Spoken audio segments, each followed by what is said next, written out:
గున్న మామిడి కొమ్మ మీద గూళ్ళు రెండున్నాయి. ఒక గూటిలోన రామచిలకుంది, ఒక గూటిలోన కోయిలుంది.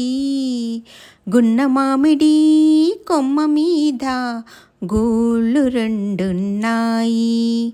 చిలకేమో పచ్చనిది, కోయిలేమో నల్లనిది, అయినా ఒక మనసేదో ఆ రెంటిని కలిపింది.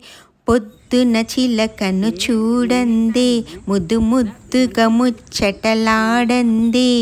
చివురులు ముట్టదు చిన్నారి కోయిల, చిలక ఊగదు కొమ్మ ఊయలా. గున్న మామిడి కొమ్మ మీద గూళ్ళు రెండున్నాయి. ఒక గూటిలోన రామచిలకుంది, ఒక గూటిలోన కోయిలుంది. గున్న మామిడి కొమ్మ మీద గూళ్ళు రెండున్నాయి.